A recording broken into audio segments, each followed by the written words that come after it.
Cut பண்ணி அடுத்த ஃப்ரேமே காட்டுறாங்க. ஈவோட வீடு அவ்வளோ அழகாக டெக்கரேஷன் பண்ணி வச்சுருக்காங்க அவங்க ஃபேமிலி மெம்பர்ஸ். எல்லா சொந்தக்காரங்களும் வராங்க. அவங்களோட ஃப்ரெண்ட்ஸும் வந்துட்டு ஈவோட ஃப்ரெண்டும் வந்துட்டு வராங்க. ஜாஸ்மின், கிளாரா, ரே, ஜோ, அவங்க அண்ணன் எல்லாரும் அந்த ஈவெண்ட்டில் தான் இருக்காங்க. அந்த ஈவெண்ட்ஸ் நிறைய பலூன்ஸு, சாப்பிட நல்ல சாப்பாடு, டிஸ்கோ லைட்னு சொல்லிட்டு எல்லாரும் வந்துட்டு அந்த அங்கே போகிற பாட்டு டிஜே சாங்ஸ்க்கு எல்லாம் அங்கே வைப் பண்ணிகிட்டு இருந்தாங்க.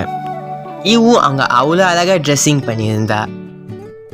ஆனால் இன்னமும் சூர்யா அந்த ஈவெண்ட்டுக்கு வந்து வரல.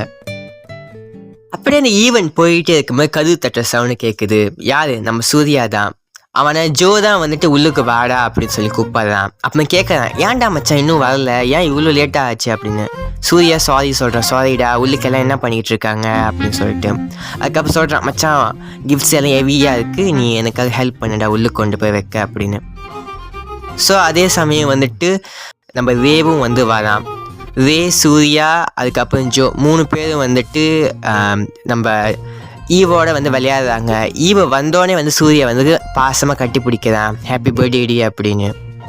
அப்படியே அந்த ஃபங்க்ஷன் ஹாப்பியாக போயிட்டுருக்கும்போது ஈவும் அவங்களோட அண்ணனான நோவாவும் 2 பேரும் வந்து ஒரு ஃபோட்டோ பிடிச்சிக்கிறாங்க, மெமரியாக இருக்கட்டும் அப்படின்னு. அதுக்கப்புறம் அந்த ஈவெண்ட்டு சந்தோஷமாக அப்படியே வந்து போகுது. ஆனால் இந்த குடும்பத்தோட சந்தோஷம் ரொம்ப நேரம் கூட நிலைக்கல.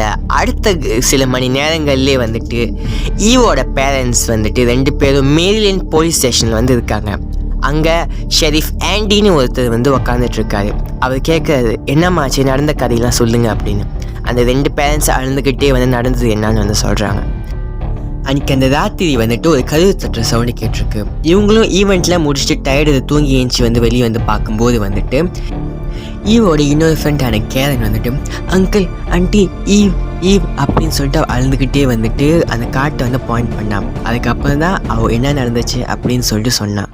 அந்த ராத்திரி ஈவ் தான் வீட்டில் வந்து போய் சொல்லிட்டு தான் இன்னொரு பெஸ்ட் ஃப்ரெண்டான கேரன், நம்ம ரேவோட தங்கச்சி கூட வந்துட்டு சைக்கிளிங் பண்ணலான்னு சொல்லி காட்டுக்கு வந்து போயிருக்கா. அப்படி 2 பேரும் கதை பேசிட்டு அந்த காட்டில் வந்து சைக்கிளிங் பண்ணிட்டு போயிட்டுருக்கும்போது அவங்க இதுவரைக்கும் அவங்க வாழ்நாளே பார்க்காத மாரி ஒரு உருவம் அவங்க கண்ணுக்கு தென்படுது. அந்த உருவம் அந்த பிள்ளைங்க 2 பேர்த்தையும் அட்டாக் பண்ண வருது. அந்த உருவத்தை பார்த்து அதில் வந்து கேரன் வந்து பயந்து ஓடுறா, ஈவ் அங்கேயே விட்டுட்டு.